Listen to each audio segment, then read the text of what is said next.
Hey guys, tonight we begin with a slow little trip into a very cold place, both literally and emotionally. Because tonight we are talking about what Russia was like before the revolution. And if you are already wrapped in a blanket or lying down somewhere comfortable, that is perfect. Because this is the kind of story where people wear heavy coats, sigh a lot, and make extremely questionable life choices for centuries. So dim the lights a little, maybe lower the brightness on your screen, and let's drift into a land of enormous palaces, endlessly frozen villages, and rulers who believed they were chosen by God, which, as history repeatedly demonstrates, is usually a sign that something awkward is about to happen. Russia before the revolution was a place of huge contrasts, almost comically huge, like a country that somehow contained both glittering palaces full of gold furniture and millions of peasants who were just hoping their potatoes would survive the winter, which they often did not, because Russian winters are not exactly known for their kindness or moderation. If you imagine Europe in the 1700s and 1800s slowly experimenting with things like democracy, parliaments, and the wild idea that maybe rulers should occasionally listen to their people, Russia was standing slightly off to the side of the continent, arms folded, politely ignoring all of that. Because the Russian system was built around one central concept, and that concept was the Tsar. The Tsar was not just a king or an emperor in the normal sense. He was considered the absolute ruler of the entire empire, chosen by divine will, the father of the nation, and the ultimate authority over something like 1/6 of the Earth's land surface, which is an amount of responsibility that would probably make most people nervous. But Tsars tended to accept it with the quiet confidence of someone who had been told since birth that they were basically God's personal manager on Earth. Now the Russian Empire was enormous, stretching from Eastern Europe all the way across Siberia to the Pacific Ocean. And when historians say enormous, they really mean it, because traveling across Russia in the 1800s could take months, which meant that ruling it effectively required either incredible organization or an almost magical level of denial, and Russian rulers often leaned gently toward the second option. The capital city, eventually Saint Petersburg, was designed to look like a grand European metropolis, with elegant streets, bright palaces, and aristocrats strolling around in fancy coats. But the moment you stepped outside the cities, the country quickly turned into a massive sea of farmland and forests, where life moved slowly and quietly and was controlled mostly by landowners who had enormous power over the peasants working their land. These peasants made up the vast majority of the population, something like 80% of the entire empire, which meant that while the Russian court was hosting glittering balls and writing dramatic love letters, most Russians were simply trying to survive the agricultural calendar, planting crops in spring, harvesting in autumn, and praying that the winter would not destroy everything they had worked for. For a long time, many of these peasants were actually serfs, which meant they were legally tied to the land they worked on and effectively belonged to the nobles who owned the estates. And this system had been around in Russia for centuries, quietly shaping the lives of millions of people who rarely had the chance to leave their villages or improve their situation. Imagine waking up every morning knowing that the land you worked on was not yours, the house you lived in was not yours, and technically even you were not fully your own person, which sounds like something from the medieval period. Except in Russia, it continued well into the 19th century, because Russia had a habit of holding on to older systems, long after the rest of Europe had started experimenting with newer ones. And hovering above all of this was the imperial family, living in enormous palaces that looked like something from a fairy tale, although fairy tales usually skip the part where the royal family is surrounded by endless layers of nervous advisors, secret police, and complicated court rituals that could turn even the simple act of entering a room into a small theatrical performance. One of the most famous Tsars before the revolution was Nicholas I, a man who believed very strongly in order, discipline, and the idea that Russia should remain exactly the way it was, which is a philosophy that tends to work perfectly right up until the moment it suddenly does not. Nicholas was tall, rigid, and famously serious, the kind of ruler who probably looked like he ironed his personality every morning before breakfast, and he ruled Russia with a mixture of strict military discipline and deep suspicion toward anything that sounded even slightly like liberal reform. In his world, the perfect society was one where everyone knew their place. Peasants farmed quietly, nobles served the state, and the Tsar remained firmly in charge of absolutely everything, which might sound stable on paper, but also meant that when problems appeared, they often stayed unsolved for a very long time. The Russian government during this era was extremely centralized, meaning most important decisions came directly from the top, and if the top happened to be stubborn, cautious, or simply overwhelmed by the scale of the empire, the entire system could start moving at the speed of a sleepy horse pulling a cart through mud. Meanwhile, the Russian aristocracy, the nobles who owned vast estates and attended court events, lived lives that could feel strangely detached from the reality of the empire around them, speaking French at dinner parties, wearing Parisian fashion, and occasionally discussing philosophy, while the peasants outside their estates were focused mainly on whether the harvest would fail that year. This cultural split was one of the odd quirks of Russian high society, because many nobles admired Western European culture so much that French became the fashionable language at court, which meant that the rulers of Russia sometimes spoke French more comfortably than Russian, an interesting detail when you consider they were governing millions of Russian-speaking peasants. Life in the countryside moved slowly and quietly. Villages were small and tightly connected. Families worked together in the fields, and traditions passed from one generation to the next with very little change, because the outside world rarely visited these remote places except in the form of tax collectors or military recruiters. Yes, military service was another constant presence in the lives of ordinary Russians, because the empire maintained a massive army, and young men from villages across the country could suddenly find themselves marching away from home to serve for years, sometimes decades, depending on the era and the needs of the state. And so while the empire looked powerful and impressive on maps, inside it was a complex mixture of loyalty, hardship, tradition, and quiet frustration, like a giant machine that had been running for centuries, but had never really stopped to replace its older parts. Now floating gently back toward the imperial palaces for a moment, we find that the Romanov dynasty, which ruled Russia for over 300 years, had developed its own collection of traditions, expectations, and slightly awkward family dynamics, because royal families in Europe had a habit of marrying other royal families, which sounds logical politically, but sometimes produced some very interesting genetic results. The Romanovs were connected to nearly every royal house in Europe, creating a sprawling network of cousins, aunts, uncles, and in-laws, who spent a surprising amount of time visiting each other's courts and arranging marriages that were meant to strengthen alliances, but occasionally created deeply complicated family trees.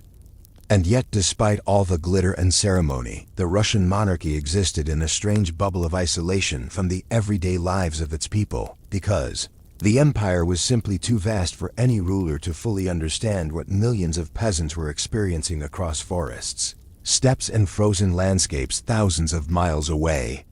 Reformers occasionally tried to change things, suggesting that Russia should modernize its economy, improve education, and perhaps give peasants a little more freedom, which was usually greeted by the government with cautious interest followed by long periods of hesitation, because rapid change felt risky to a system that had survived for centuries by doing the opposite of rapid change.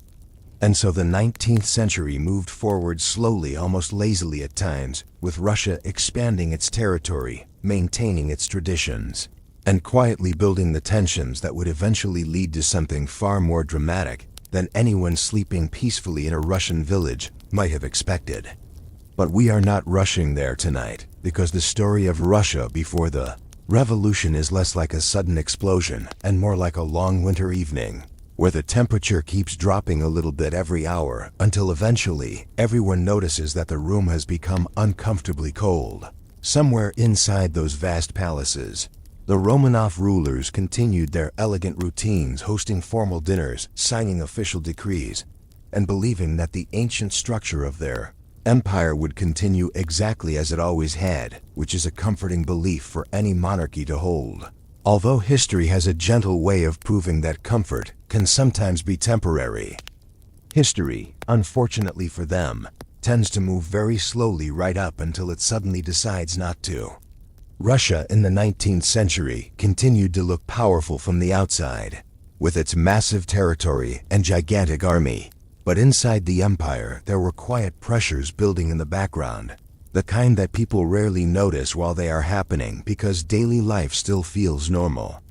For the average Russian peasant, life was still tied closely to the rhythm of the seasons, which meant planting crops in spring, cutting hay in summer, gathering whatever food could survive the autumn harvest, and then enduring the long winter while hoping the stored grain would last long enough. Villages were small worlds of their own, clusters of wooden houses surrounded by fields and forests where everyone knew each other's families and where news from the outside world might arrive months late, carried by a traveling merchant or a wandering priest. Most peasants did not travel far from the place where they were born, and the idea of the Tsar often existed more as a distant symbol than a real person, almost like a character from a religious story who lived somewhere far away in a shining city. The strange thing about this system was that many peasants still believed the Tsar was personally good and just, even when their daily lives were extremely difficult, because it was easy to imagine that any problems must be the fault of local officials or landowners rather than the ruler himself. This belief was quietly useful for the government because it helped preserve loyalty to the throne even when conditions were harsh, and Russian rulers understood the importance of appearing as the protective father of the nation. Meanwhile, the aristocracy lived very different lives on their large estates, surrounded by servants' libraries and sometimes entire orchestras, because wealthy Russian nobles developed a deep love for art, literature, and culture, which made their world feel more like Paris or Vienna than the countryside just beyond their gardens. Many aristocratic families spent winters in the capital city, attending glittering social events where people discussed philosophy, poetry, and the latest gossip from European courts, which must have been a pleasant way to spend an evening if you happened to own thousands of acres of farmland and several hundred peasants working on it. Yet even within the noble class, there was a growing awareness that Russia was falling behind the rest of Europe in important ways, especially in industry and education, and a few thinkers began asking uncomfortable questions about whether the old system could really last forever. One of the biggest turning points arrived during the reign of Alexander II, who inherited the throne after a difficult period for the empire, and slowly came to the conclusion that certain reforms might actually be necessary. This was already a slightly shocking idea inside the Russian government, because reform meant changing traditions that had existed for centuries, and many officials believed that tradition itself was the glue holding the empire together. Alexander II was not exactly a radical revolutionary, but he did have a practical side, and after observing the weaknesses of the Russian system, he made a decision that would affect millions of people across the empire. In 1861, he officially abolished serfdom, freeing more than 20 million peasants from legal bondage to the land, which sounds like a huge step forward, and in many ways, it absolutely was. But like many major reforms in Russian history, the change arrived wrapped in layers of complicated rules and compromises that made life only slightly easier for the people it was meant to help. Former serfs technically gained freedom, but they also had to make long-term payments to buy the land they worked on, and the plots they received were often smaller and less productive than what they had farmed before. So while the reform ended one of the harshest legal systems in Europe, it also created a new situation where millions of peasants were free, but still extremely poor, still tied to the same villages and still struggling to survive each year. It was a little like unlocking a door but leaving the person standing inside a very small room with no furniture, which technically counts as freedom, but does not immediately solve the deeper problems. At the same time, Russia was slowly beginning to industrialize, with factories appearing in major cities and railroads stretching across the enormous landscape of the empire. The construction of railways was particularly important because Russia was so vast that communication and travel had always been painfully slow, and suddenly trains were connecting distant regions in ways that had never been possible before. This also meant that ideas could travel faster, which might sound harmless, but governments that prefer stability tend to become slightly nervous when ideas begin moving quickly through their population.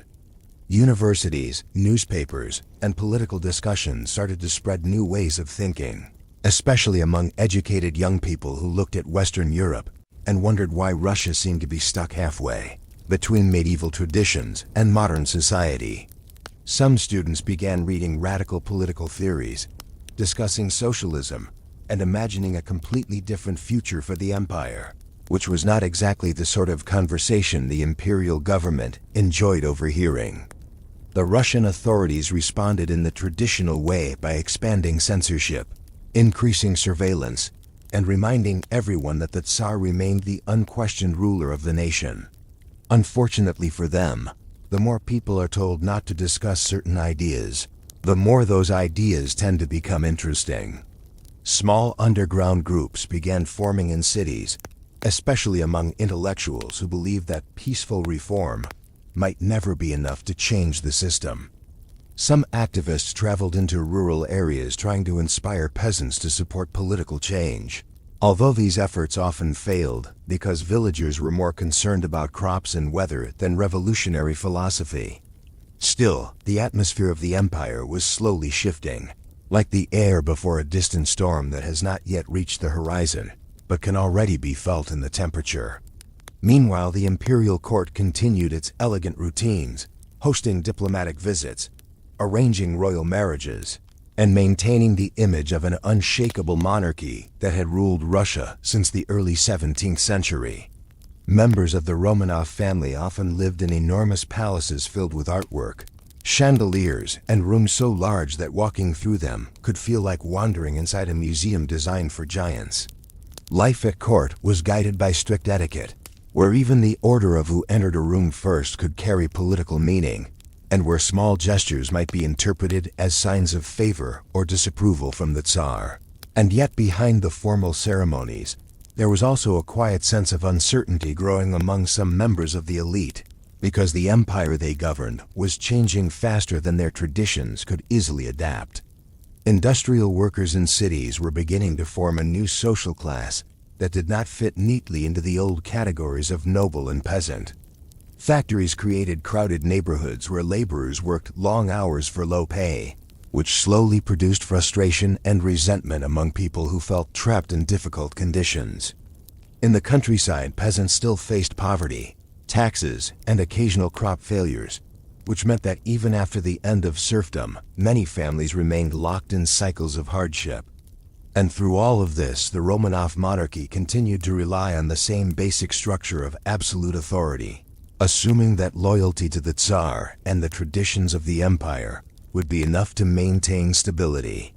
But stability is a delicate thing in a country as enormous and diverse as Russia, especially when millions of people begin wondering whether life might be different under a different system.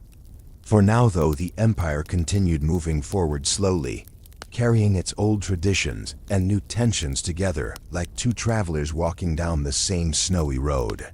And somewhere in the background, the next generation of the Romanov family was growing up inside the palace walls, unaware that the world they had inherited would eventually face challenges unlike anything their ancestors had experienced.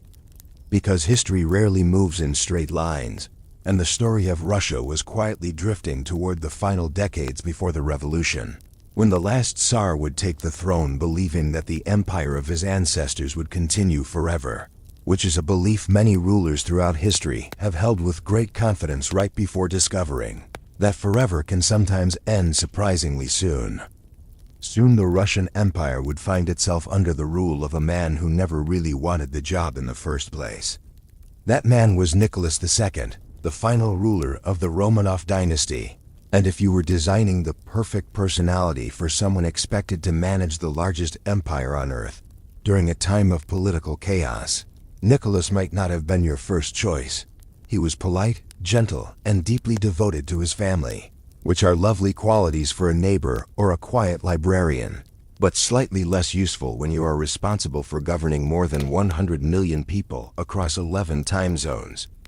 Nicholas grew up inside the enormous palaces of the Romanov court, surrounded by tutors, guards, and royal traditions that had existed for generations.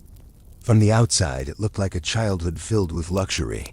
But royal life also had its own strange pressures, because every movement of the young heir was observed carefully by advisors who believed they were shaping the future ruler of Russia.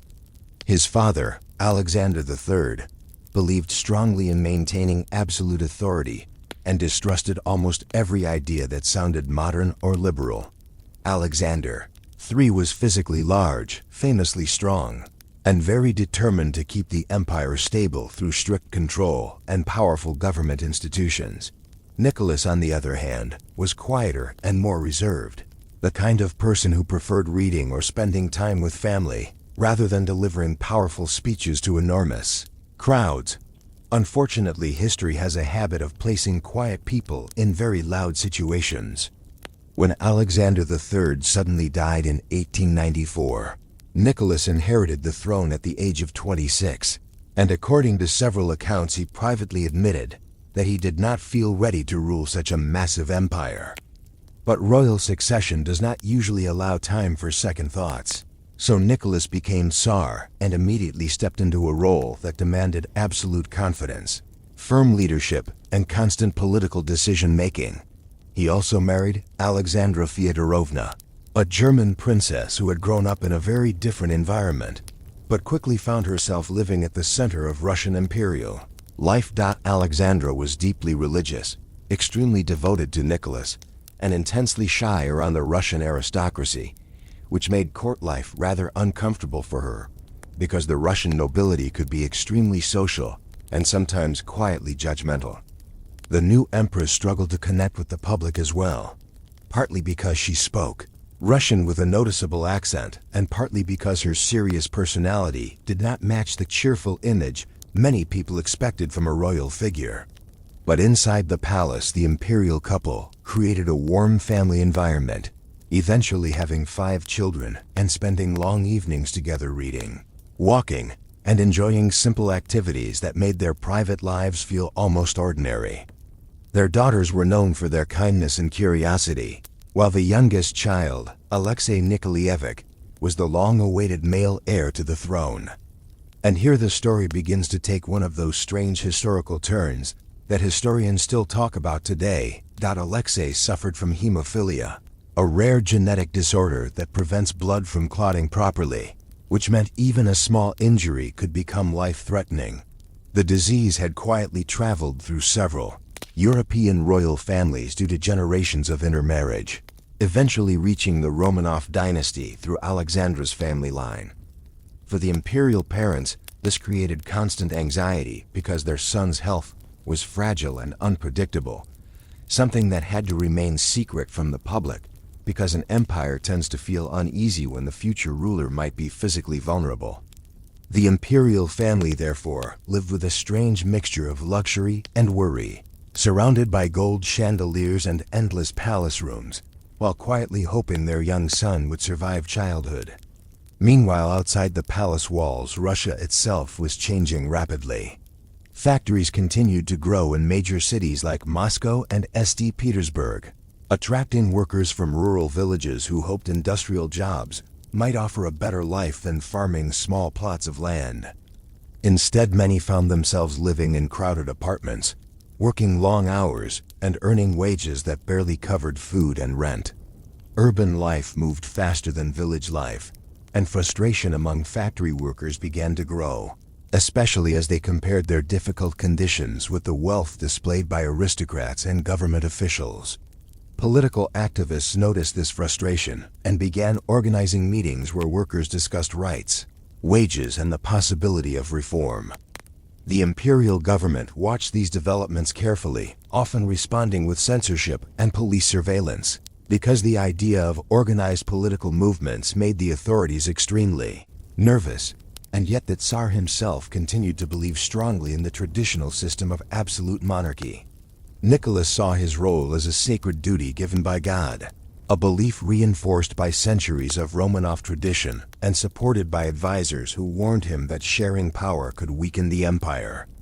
This conviction would shape many of his decisions during the years ahead, even as the country around him grew more restless and complicated. In 1904, Russia entered a war with Japan, expecting a quick victory that would demonstrate the empire's strength. Instead, the conflict turned into a series of embarrassing defeats, surprising many. Europeans who had assumed a modern Asian nation could not challenge a huge European empire. War placed enormous pressure on Russia's economy and military, and news of battlefield losses slowly filtered back to the population. Frustration among workers and peasants increased, and public confidence in the government began to weaken. Then came a moment that historians often describe as one of the first clear cracks in the imperial system. In January 1905, thousands of workers marched peacefully through St. Petersburg, hoping to present a petition directly to the Tsar, asking for better working conditions and modest political reforms. They carried religious icons and portraits of Nicholas, believing he would listen to them like a caring father of the nation. Instead, soldiers opened fire on the crowd. The event became known as Bloody Sunday, and although the violence was not personally ordered by Nicholas in the moment, the damage to his reputation was enormous. For many Russians, the image of a protective Tsar shattered that day, replaced by a sense that the government was distant and unresponsive to ordinary suffering. Strikes spread across cities, protests erupted in different regions of the empire, and suddenly, the once stable monarchy found itself facing widespread unrest. Nicholas reluctantly agreed to create a national assembly called the Duma, which allowed limited political representation for citizens, but the Tsar still retained most of the real power. For reformers, this felt like a small step forward, wrapped inside a much larger structure that had not really changed. Still, the empire calmed down for a while, and daily life slowly returned to its usual rhythms. Factories reopened, villages continued farming, and the imperial court resumed its elaborate ceremonies. Yet beneath that surface calm, the tensions remained, quietly waiting for the next moment when history would push the enormous Russian Empire closer to a breaking point. And inside the palace, the Romanov family continued their private routines, unaware that within little more than a decade, the world they knew would vanish completely, leaving historians to wonder whether any ruler could have held such a vast and complicated empire together during the storm that was approaching. Within the quiet halls of the Romanov palaces, daily life continued with a strange mixture of elegance and quiet anxiety. The imperial family tried to maintain the appearance of calm stability, hosting formal dinners and attending official ceremonies, while privately worrying about the fragile health of their young son Alexei. Because hemophilia was unpredictable, even a small fall could cause internal bleeding that doctors struggled to control, which meant the royal household lived with a constant sense of watchfulness. Every bruise, every illness, every moment when the boy looked pale created tension inside the palace walls. It was during this atmosphere of worry that a rather unusual figure slowly entered the story. That figure was Grigory Rasputin, a wandering Siberian mystic whose reputation would eventually become one of the strangest chapters in Russian royal history. Rasputin came from a small village in Siberia and had spent years traveling as a religious pilgrim, developing a reputation as a holy man with mysterious spiritual abilities. Descriptions of him varied widely depending on who was speaking. Supporters described him as deeply spiritual and gifted with healing powers. Critics described him as a scruffy, unsettling man with intense eyes who looked like he had wandered straight out of a snowstorm and into a palace by accident. Either way, he eventually found his way into the social circles of the Russian elite, which might sound surprising until you remember that aristocratic society in the early 20th century had a strong interest in mysticism, spiritualism, and unusual religious figures. When Rasputin was introduced to the imperial family, something remarkable appeared to happen. On several occasions when young Alexei suffered painful bleeding episodes, Rasputin prayed beside him, and the boy's condition seemed to improve afterward. Historians still debate exactly why this happened. Some believe Rasputin simply calmed the anxious parents and helped reduce stress around the child. Others suggest he advised doctors to stop certain treatments that were actually making the bleeding worse. Whatever the reason, Empress Alexandra became convinced that Rasputin possessed a special spiritual connection that protected her son. For a mother terrified of losing her only male heir, that belief became extremely powerful. Rasputin therefore gained unusual access to the imperial family, visiting the palace, speaking privately with Alexandra, and occasionally offering advice about political matters. And this is where the situation began to look rather awkward from the outside. Members of the Russian aristocracy were already suspicious of the Empress because she was German by birth and deeply private by personality. Now rumors began spreading that a mysterious Siberian mystic had become an influential figure inside the palace. These rumors grew quickly, and as rumors often do, they became more dramatic each time they were repeated. Stories circulated about Rasputin attending secret meetings, influencing government appointments, and living a scandalous lifestyle in the capital city. Some reports were exaggerated, some were probably invented, and some were unfortunately very real. Rasputin enjoyed attention and did not always behave with the dignity expected from someone connected to the imperial court. This created endless gossip among nobles who were already uncomfortable with the idea that an unpolished village mystic might have influence over the most powerful family in the empire. Meanwhile, outside the palace, the Russian population was dealing with far more practical concerns. Industrial cities continued growing, bringing thousands of workers into crowded neighborhoods where living conditions were often difficult. Factory labor could be exhausting and dangerous, and workers frequently complained about low wages and long hours. At the same time, peasants in rural areas still struggled with land shortages and unpredictable harvests. The empire looked powerful from the outside, but everyday life for many people remained uncertain and sometimes harsh. Political activists continued organizing quietly, spreading ideas about socialism, workers' rights, and democratic government. The authorities responded by expanding police surveillance and arresting activists whenever possible. But controlling ideas is much harder than controlling people. Once new political philosophies begin circulating among students, writers, and factory workers, they tend to travel in conversations, pamphlets, and whispered discussions that are difficult for any government to fully stop. And while these conversations spread slowly through society, the imperial government remained largely committed to the old system of absolute rule. Nicholas II still believed firmly that sharing power too widely could weaken the state. Many of his advisors agreed with him, warning that rapid political reform might open the door to chaos. Unfortunately, this cautious approach meant that important changes often happened very slowly, which allowed frustration among the population to continue building quietly over time. Then the world itself began shifting toward a much larger conflict. In 1914, Europe entered a massive war after a complicated chain of alliances and political tensions erupted into violence.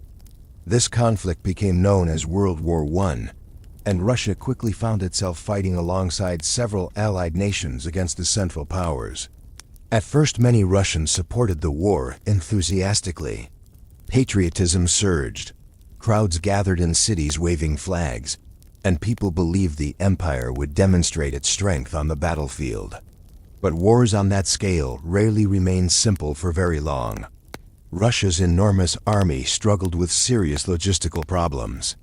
Weapons, ammunition, and supplies were often limited, and transportation across the vast empire was slow and complicated. Soldiers sometimes went into battle without proper equipment, which created frustration and fear among the troops. Meanwhile, the war placed huge pressure on the Russian economy. Factories shifted toward military production, food transportation became difficult, and shortages began appearing in cities. As months turned into years, enthusiasm for the war faded and exhaustion began replacing it. Nicholas made the controversial decision to personally take command of the Russian army in 1915, believing his presence at the front would inspire the troops. Instead, it placed him far away from the capital city at the exact moment when political stability was becoming more fragile. While the Tsar focused on military matters, Empress Alexandra remained in St. Petersburg, managing government affairs and continuing to rely heavily on Rasputin's advice. This arrangement did little to calm public opinion. Many nobles and politicians became deeply uncomfortable with the idea that the empire's leadership might be influenced by a mystic whose reputation had become increasingly controversial.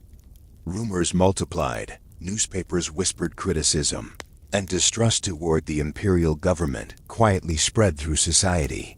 Inside the palace, the Romanov family still tried to live calmly, spending evenings together and caring for their children as best they could during the difficult wartime years. But outside those palace walls, the enormous Russian Empire was beginning to feel the heavy strain of war, economic hardship, and political uncertainty all at once. And when pressures like that build together in a society already struggling with inequality and frustration, history has a habit of slowly moving toward moments that change everything. And so the Russian Empire moved deeper into the long exhaustion of war. At first, many people believed the conflict would end quickly, because that is what nations almost always believe at the beginning of large wars. But as the months passed, it became clear that World War I was turning into a grinding struggle that demanded enormous resources from every country involved. Russia had the advantage of a massive population, which meant millions of soldiers could be mobilized for the army. But numbers alone do not guarantee success when transportation, equipment, and communication systems are struggling to keep up. Trains carried troops and supplies across vast distances, but the railway network was still developing and often overloaded. Factories worked day and night producing weapons and uniforms, yet shortages continued appearing on the front lines. Soldiers sometimes faced the uncomfortable reality of marching into battle with fewer rifles than the number of men in their unit, which is not exactly the sort of detail that boosts morale. Back in the cities, life was becoming increasingly difficult as food deliveries slowed and prices began rising. Bread lines appeared in major urban centers where families waited patiently in the cold, hoping supplies would last until their turn arrived. These lines could stretch for hours, and when the bread ran out before everyone had been served, the mood of the crowd sometimes shifted from tired patience to quiet anger. Factories still operated, but conditions were harsh. Long shifts became common, and workers struggled to balance exhausting labor with the challenge of feeding their families. Meanwhile, peasants in rural villages were expected to produce food for the entire nation, while many of their strongest young men had already been sent to the front lines. Farming without those workers became increasingly difficult, and harvests sometimes suffered as a result. All of this created a slow ripple of frustration that moved through Russian society like a cold wind drifting across the landscape. The government tried to maintain control, issuing regulations and encouraging patriotic support for the war. But the gap between official optimism and daily reality was becoming harder to ignore. At the center of the empire, the imperial family continued living within the protective walls of their residences, though even palace life could not fully escape the pressures surrounding them. Nicholas, too, spent much of his time near the military headquarters overseeing operations of the army, believing that his presence as commander would inspire loyalty and determination among the troops. In practice, this decision left him physically separated from the capital city during one of the most politically sensitive moments in Russian history. Back in Petrograd, the city formerly known as Saint Petersburg, Empress Alexandra handled many governmental responsibilities. Her reliance on Grigory Rasputin continued during this period, which only intensified rumors among politicians and aristocrats who were already uneasy about his presence near the throne. Some officials believed Rasputin's influence damaged the reputation of the monarchy, while others feared the government itself was drifting into confusion during wartime. Discussions in political circles became increasingly tense as members of the National Assembly criticized the handling of the war and demanded stronger leadership. Nicholas remained committed to the principle of absolute authority, believing that maintaining firm control was necessary to keep the empire stable during such a dangerous period. Yet stability was becoming harder to maintain as the war dragged on year after year. News from the front lines often carried reports of heavy losses and difficult conditions for Russian soldiers. Letters sent home described freezing trenches, limited supplies, and endless waiting between battles. Families across the empire began feeling the emotional weight of the conflict as casualties increased and uncertainty stretched into another winter. The mood of the population gradually shifted from patriotic determination toward fatigue and disappointment. Cities grew restless, workers discussed strikes, and students debated political reforms that might reshape the entire government. Inside the palace, the Romanov children continued their education and daily routines as normally as possible. The daughters helped with nursing duties for wounded soldiers in military hospitals, a gesture that showed genuine compassion even as political storms gathered around the family. Young Alexei Nikolaevich still struggled with his illness, and each new health scare reminded the imperial parents how fragile their heir's future remained. At times, the royal family's private world looked almost peaceful, filled with family meals, evening prayers, and quiet walks in the palace gardens. But beyond those walls, the enormous machinery of the Russian Empire was beginning to creak under the strain of war, economic disruption, and political frustration. By 1916, even many loyal supporters of the monarchy felt uneasy about the direction of the country. Members of the aristocracy whispered that reforms might be necessary to restore confidence in the government. Others worried that if changes did not happen soon, the growing anger among workers and soldiers might explode into something far more dangerous. In December of that year, a group of nobles decided to take a dramatic step that they believed would protect the monarchy. They secretly arranged the assassination of Rasputin, hoping that removing the controversial mystic from the political scene would calm public opinion and restore dignity to the imperial court. The event quickly became legendary, surrounded by dramatic stories and conflicting accounts. But the basic fact remained that Rasputin was murdered by members of the Russian elite, who believed they were saving the empire. Unfortunately for them, the empire's deeper problems had nothing to do with one mystic wandering through palace corridors. Food shortages, exhausted soldiers, frustrated workers, and political tension continued spreading across the country. The war still demanded resources Russia struggled to provide, and public confidence in the leadership continued fading. As the winter of 1917 settled over the empire, the atmosphere in Petrograd grew tense and uncertain. Bread lines grew longer, factories became restless, and soldiers stationed in the city began questioning their loyalty to a government that seemed unable to solve the nation's problems. The Romanov monarchy had survived wars, rebellions, and centuries of political challenges, but now it faced a combination of crises unlike anything in its long history. And slowly, almost quietly at first, the enormous empire that had once seemed unshakable was drifting toward a moment when ordinary people would step into the streets and demand a completely different future for Russia. And so the winter of 1917 arrived, cold even by Russian standards, the kind of winter where the sky stays gray for days and the streets feel permanently covered in a thin layer of ice and frustration.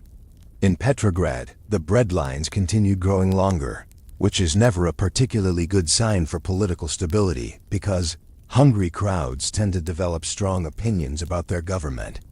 Workers left factories to stand in queues that stretched down entire streets, sometimes waiting hours only to discover that the bakery had already run out of flour. At first, the conversations in those lines were quiet complaints about food shortages and cold weather, but slowly those conversations began drifting toward politics. People talked about the war, about the rising cost of living, and about the distant Tsar who seemed unable to solve the problems surrounding them. Meanwhile, inside government buildings, officials argued about solutions that never seemed to arrive quickly enough. Transportation systems were overwhelmed. Trains carrying grain often arrived late, and city administrators struggled to manage the situation as winter tightened its grip on the capital. Factory workers began organizing strikes, Initially small gatherings where employees demanded higher wages or better working conditions, but those strikes grew larger as more people joined the protests. Soon entire factories were shutting down for the day while workers marched through the streets carrying banners and shouting slogans. The authorities tried to maintain order with police patrols, but the crowds kept growing and the atmosphere in the city became increasingly tense. Then on a cold day in February 1917, thousands of women working in textile factories walked out of their workplaces and began marching through the streets demanding bread for their families. Their demonstration happened to fall on International Women's Day, which gave the protest a symbolic meaning that spread quickly through the city. Other workers saw the march and decided to join them, and by the end of the day, tens of thousands of people were moving through Petrograd, shouting demands for food and peace. The demonstrations continued the next day, and the day after that, each time attracting more participants as frustration spread through the industrial districts. Soon the crowds were not only asking for bread, but also calling for an end to the war and changes in the government itself. This moment would later become known as the beginning of the February Revolution, although at the time it probably felt more like a chaotic series of protests that nobody quite knew how to stop. Government officials ordered soldiers to restore order, expecting the army units stationed in the city to disperse the crowds. But many of those soldiers were young men who had recently returned from the front lines of the war, exhausted and frustrated after years of difficult conditions. When they faced protesters in the streets, some soldiers hesitated. Others quietly lowered their rifles and refused to fire into the crowd. And in several cases, entire units of soldiers simply joined the protesters instead. Once the army begins siding with demonstrators rather than the government, history tends to move very quickly. Within a few days, Petrograd was effectively controlled by crowds of workers and soldiers who had taken over railway stations, government offices, and key parts of the city. News of the unrest traveled across the empire, spreading confusion and alarm among officials who suddenly realized the situation had grown far beyond ordinary protests. Nicholas II was still away from the capital at military headquarters when these events began unfolding. At first he received reports describing the demonstrations as temporary disturbances that would soon calm down. But as the days passed, the messages arriving at his train became more urgent. Government ministers warned that the capital city was slipping out of control and that loyal troops were becoming difficult to find. Advisors urged the Tsar to consider political concessions that might calm the population. Others suggested even more dramatic steps. Nicholas attempted to return to Petrograd by train, but railway lines were blocked by striking workers and rebellious soldiers, leaving the imperial train stranded while events continued racing forward without him. Meanwhile, the National Assembly, known as the Duma, began meeting in emergency sessions, debating how to handle the crisis now that the imperial government seemed unable to restore order. Political leaders realized the monarchy itself might collapse if the situation continued spiraling. Eventually, several high-ranking officials approached Nicholas with a stark message. They told him that the army no longer supported his rule, and that the only way to prevent complete chaos might be for him to step down from the throne. For a ruler raised to believe the monarchy was a sacred duty given by God, this must have been an almost unimaginable moment. Yet the evidence around him was impossible to ignore. The capital was in rebellion, soldiers were switching sides, and the government structure that had supported the Romanov dynasty for centuries was falling apart with surprising speed. On March 2, 1917, Nicholas signed a document giving up his throne. The act is known as the Abdication of Nicholas II, and with that signature, more than 300 years of Romanov monarchy quietly came to an end. Nicholas first attempted to pass the throne to his young son Alexei, but doctors warned that the boy's fragile health made such a responsibility impossible. He then offered the crown to his brother Grand Duke Michael Alexandrovich, who politely declined the opportunity to become the next Tsar of Russia. And just like that, the enormous empire that had been ruled by absolute monarchs for generations suddenly found itself without one. The former Tsar returned to his family, now simply a private citizen surrounded by guards who were not quite sure what to do with them. The Romanov family was placed under house arrest, first in their palace and later moved to other locations as the new government tried to decide how to handle the situation. Meanwhile, Petrograd celebrated the fall of the old regime. Crowds gathered in the streets cheering the end of autocratic rule, convinced that a new and more democratic era for Russia had finally begun. Yet beneath that excitement, the country was still exhausted by war, struggling with food shortages, and divided by deep political disagreements about what the future should look like. The Romanov dynasty had vanished from power almost overnight, but the enormous challenges facing Russia were only beginning to reveal themselves. And in the quiet rooms where the former imperial family now lived under guard, the world that had once seemed eternal had disappeared with a speed that must have felt almost unreal. And just like that, Russia woke up one morning and discovered it no longer had a Tsar, which for a country that had been ruled by absolute monarchs for centuries, must have felt a bit like someone quietly removing the roof of a house while everyone was still sitting inside. The February Revolution had ended the Romanov dynasty with surprising speed, and now the enormous empire faced the slightly awkward question of what exactly should happen next. A temporary government quickly formed in Petrograd, made up of politicians from the National Assembly, many of whom believed Russia could transition into a modern democratic state similar to other European nations. This new administration became known as the Russian Provisional Government, and its members immediately began discussing reforms, elections, and the possibility of creating a constitution that would give citizens political representation. On paper, this sounded like a hopeful new beginning.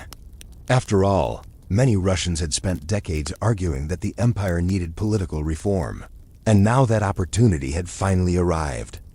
But there was one rather large complication floating quietly in the background. Russia was still fighting in World War I, and the war was continuing to drain resources, energy, and patience from the entire nation. The provisional government decided to keep Russia in the war alongside its allies, believing that withdrawing suddenly might damage international relationships and create even more instability. Unfortunately, many soldiers and civilians had already grown tired of the conflict, and they were hoping the fall of the monarchy would bring peace as quickly as possible. This disagreement created tension almost immediately. Workers in cities wanted food and better wages, soldiers wanted to go home. Peasants wanted land. And the government was trying to organize elections while still fighting one of the largest wars in human history. It was not exactly the easiest set of responsibilities to manage at the same time. Meanwhile, new political groups began emerging across the country, each offering different ideas about what Russia's future should look like. Some believed the nation should become a parliamentary democracy similar to Britain or France. Others believed the economic system itself needed to be completely reorganized so that workers controlled factories and peasants controlled farmland. One of the most influential political movements growing during this period was led by Vladimir Lenin, a revolutionary thinker who had spent years living in exile while writing about socialist theory and planning ways to transform Russian society. Lenin returned to Russia during the chaotic months after the February Revolution and immediately began arguing that the provisional government should be replaced entirely. His political faction, known as the Bolshevik Party, believed power should pass directly to councils of workers and soldiers known as Soviets. These Soviets had already begun appearing in cities and military units as local groups were ordinary. People discussed political decisions and organized demonstrations. At first, the provisional government and the Soviets existed side by side in a strange arrangement, sometimes described as dual power, which sounds orderly, but in practice meant that two different authorities were trying to guide the country at the same time. Imagine attempting to steer a ship while another captain stands beside you, turning the wheel in a slightly different direction. That is more or less what Russia looked like in 1917. Back in the countryside, peasants began taking matters into their own hands as well. For generations, many had hoped for land reform, that would allow them to control the fields they worked on. Now that the old monarchy had collapsed, villages across the empire started redistributing land from large estates without waiting for official permission from the government. In cities, strikes and demonstrations continued appearing as workers demanded immediate improvements to living conditions. Meanwhile, soldiers stationed at the front lines grew increasingly reluctant to continue fighting a war that seemed endless and increasingly pointless. Discipline inside parts of the army weakened as soldiers formed their own committees and debated whether they should obey orders from officers who represented the old authority. Through all of this, the former imperial family lived quietly under guard, first in their residence and later moved to the town of Tobolsk in Siberia.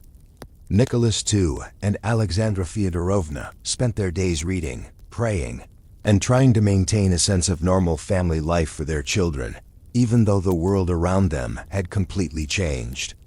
Their daughters helped with household chores and studied languages and literature. Young Alexei Nikolaevich still struggled with his illness, and the family remained protective of his health as they had always been. For people who had once lived inside enormous palaces surrounded by servants and ceremonies, the quieter life of captivity must have felt surreal. Yet for the moment they were still alive and together, which was more than many people in the chaotic empire could say during those uncertain months. Back in Petrograd, the political situation grew increasingly unstable as the year moved toward autumn. The provisional government struggled to balance competing demands from workers, soldiers, and political parties, while the ongoing war continued draining resources and patience. Lenin and the Bolsheviks argued that the government had failed to solve Russia's problems and that power should pass immediately to the Soviets representing workers and soldiers. Their slogan was simple and memorable: peace, land, and bread. For a population exhausted by war, hungry from shortages, and eager for land reform, that slogan carried a powerful appeal. And so while the Romanov monarchy had already disappeared earlier that year, the real struggle over Russia's future was only beginning to unfold. Another revolution was quietly approaching, one that would transform the entire political structure of the country and push Russia into a completely new and uncertain era. But that moment had not arrived just yet, and for a brief period in 1917, the empire that once stretched across half the world existed a strange pause between the fall of the old monarchy and the rise of something entirely different. For a few months in 1917, Russia existed in a strange and slightly confusing pause. The old monarchy had disappeared. The Russian provisional government was trying to build a democratic system, and millions of ordinary people were wondering when life might finally become easier.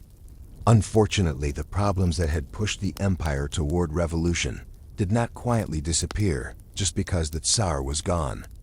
The war was still happening. Food shortages were still happening. Factories were still crowded, and villages were still struggling with land shortages.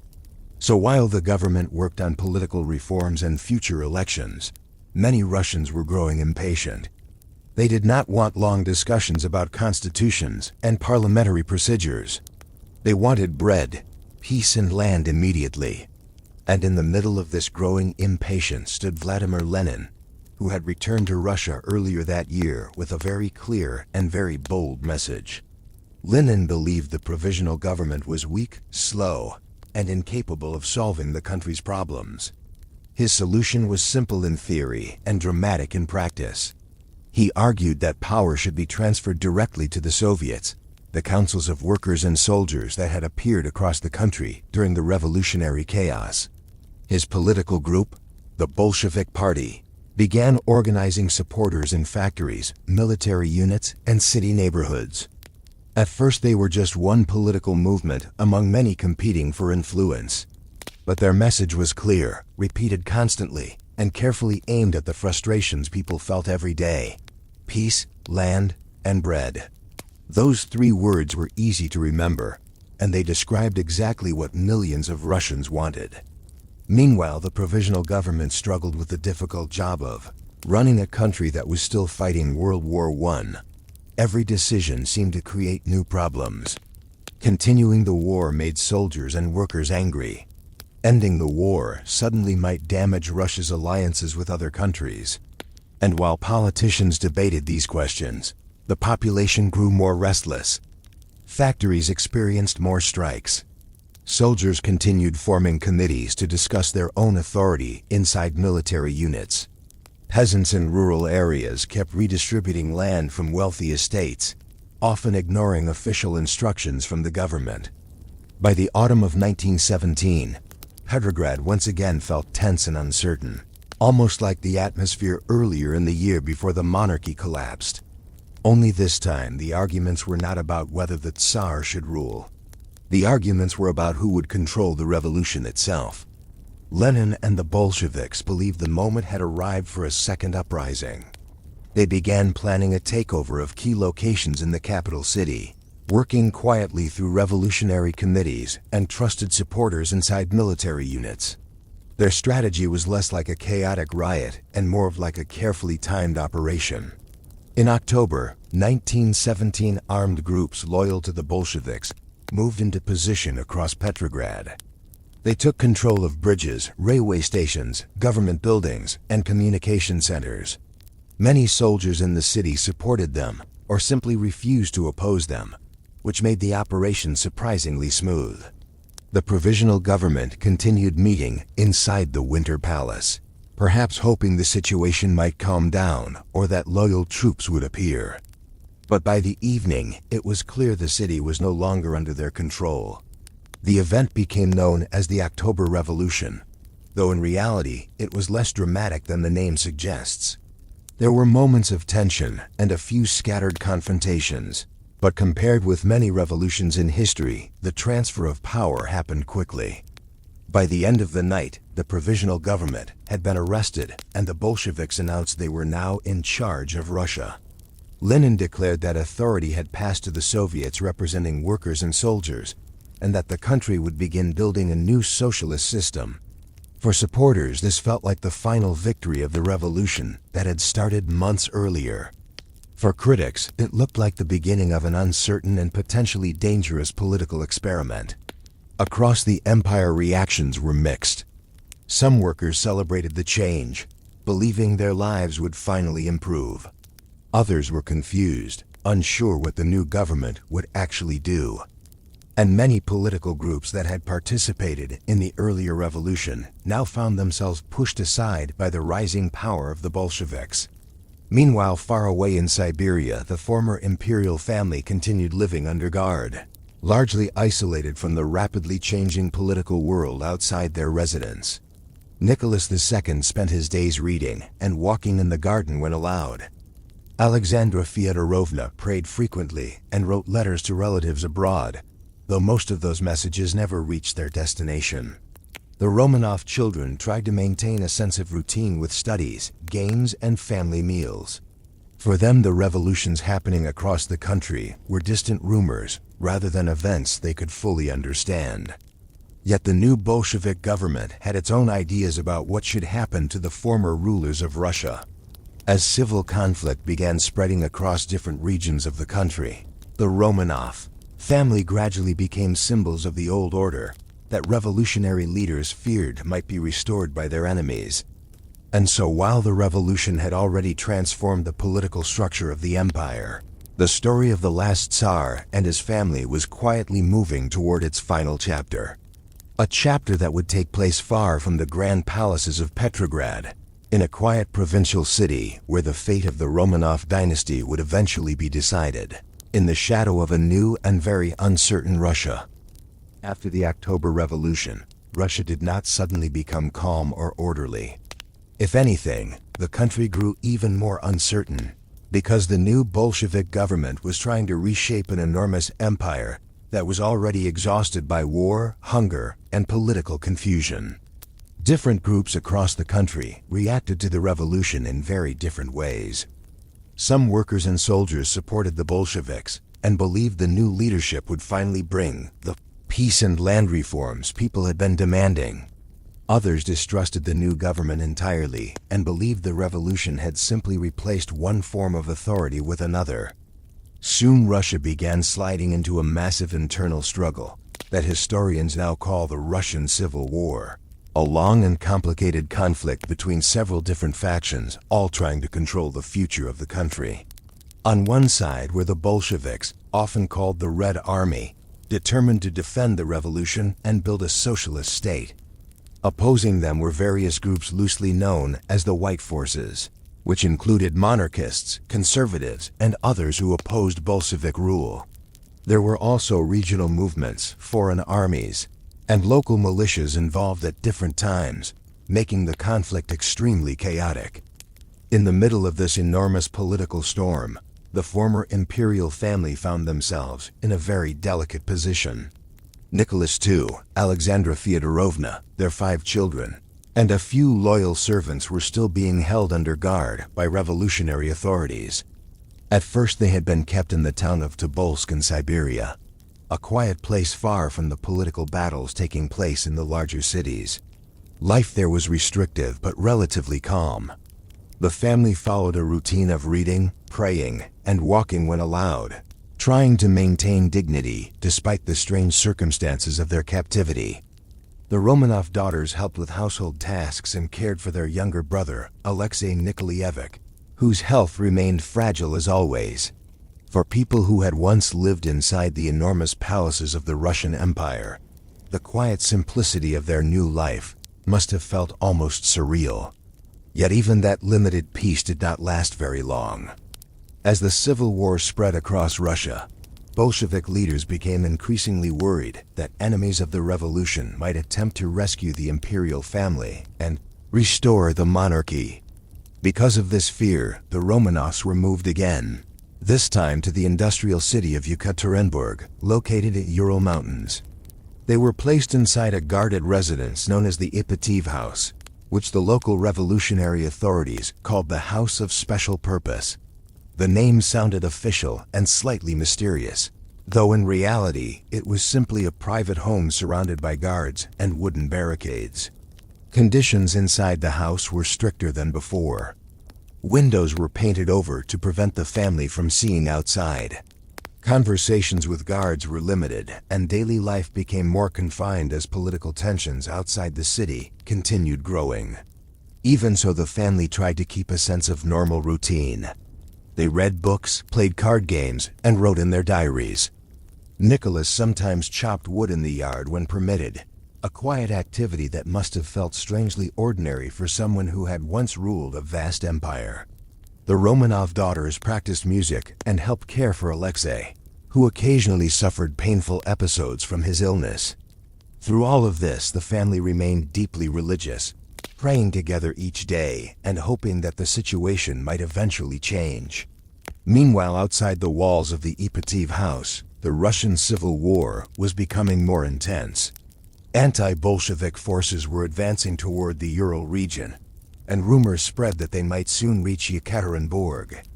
Local revolutionary leaders began worrying that if the city fell, the imperial family might be freed and used as symbols by their enemies. And so a quiet but extremely serious decision was made. In July 1918, the Bolshevik authorities in Yekaterinburg received instructions regarding the fate of the Romanovs. During the early morning hours of July 17th, the family was awakened and told they needed to move to another location for safety. They were led downstairs into a small basement room inside the house. Moments later, guards entered the room and the Romanov dynasty, which had ruled Russia for more than 3 centuries, came to its final and tragic end.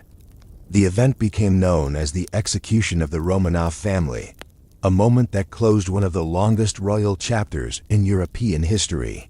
News of the execution spread slowly during the chaos of the Civil War, and for many people, the details remained unclear for years afterward. But the message itself was unmistakable. The age of the Russian monarchy was truly over. The Romanov dynasty, which had begun ruling Russia in 1613, had ended in a quiet basement far from the grand halls where their ancestors once governed an empire stretching across continents. Meanwhile, the Civil War continued raging across Russia for several more years, shaping the political future of the country in ways that would influence the entire 20th century. But by that point, the old world of Imperial Russia, with its Tsars, aristocratic estates, and palace ceremonies, had already vanished into history. What replaced it would become one of the most powerful and controversial political systems of the modern era. And the story of what Russia was like before the revolution would remain a reminder of how a vast empire filled with traditions, palaces, peasants, mystics, soldiers, and dreamers slowly drifted toward one of the most dramatic transformations in modern history. And once the Russian Civil War finally settled into its long and complicated struggle, the old imperial Russia that had existed for centuries was already fading quietly into memory. The world of Tsars, palace ceremonies, glittering aristocratic balls, and enormous country estates had disappeared with surprising speed, almost like a stage set being removed after a long performance. For generations, the Romanov rulers had believed their dynasty would continue indefinitely, protected by tradition, religion, and the immense size of the empire itself. But history has a curious habit of reminding powerful institutions that permanence is often an illusion. Before the revolutions, Russia had been a land of dramatic contrasts, where breathtaking wealth and deep poverty existed side by side across an enormous landscape. In the capitals, noble families attended elaborate dinners, spoke French over elegant tables, and discussed literature while musicians performed in glittering halls.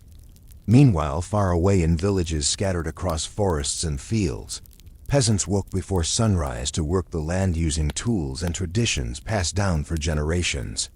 Many of those villagers had rarely traveled beyond the boundaries of their district, yet they were technically subjects of the same ruler who hosted ambassadors and royalty in palaces filled with chandeliers and gold decorations.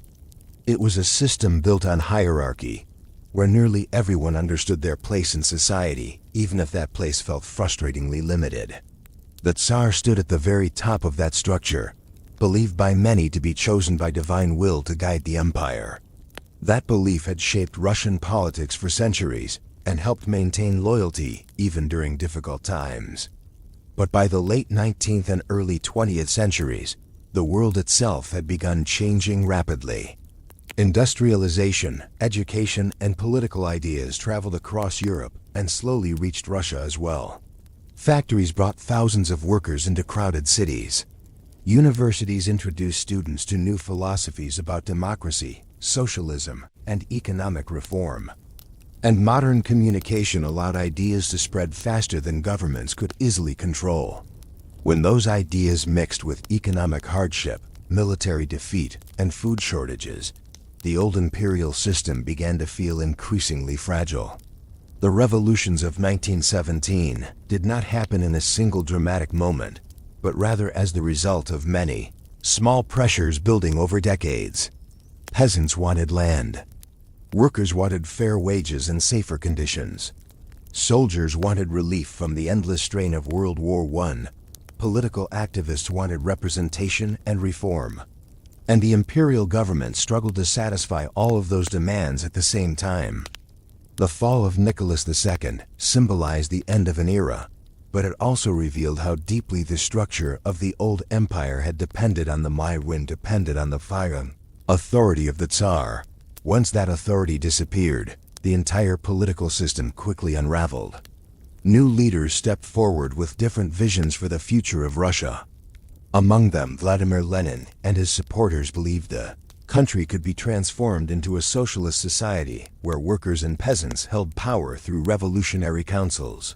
Their success during the October Revolution reshaped the political map of the country and eventually led to the creation of a completely new state known as the Soviet Union. That new system would dominate Russian politics for most of the 20th century and influence global events in ways few people living under the Romanov monarchy could have imagined. Yet even as Russia transformed into something entirely different, the memory of the old imperial world never completely disappeared. Historians continue studying the final decades of the empire to understand how such a vast and powerful state could collapse so quickly once the pressures surrounding it became too great. Some point to the enormous inequalities between nobles and peasants. Others focus on the economic challenges created by industrialization and war. Still others examine the decisions made by political leaders who believed preserving tradition was safer than experimenting with reform. In reality, the story likely includes all of these factors working together, gradually pushing the empire toward a moment when change became unavoidable. Looking back now, the Russia that existed before the revolution almost feels like a different world. It was a place where horse-drawn carriages shared roads with the first motor vehicles, where candle-lit villages existed alongside electric city streets, and where ancient traditions coexisted uneasily with modern political ideas. The imperial court continued performing ceremonies designed centuries earlier, even as factories produced machines that symbolized the arrival of a new age. For many people living at the time, those contradictions probably felt normal. Daily life has a way of continuing quietly, even when history is preparing to change direction. And so the story of Russia before the revolution becomes less about one dramatic event and more about a long period of tension between the past and the future. It was a world filled with grand palaces, endless farmland, devoted families, frustrated workers, cautious politicians, ambitious revolutionaries, and ordinary people simply trying to survive another winter. Eventually, all of those lives intersected in the events of 1917, when the enormous machinery of the Russian Empire finally stopped turning and something entirely new began to take its place. Today, the palaces still stand in cities like Saint Petersburg.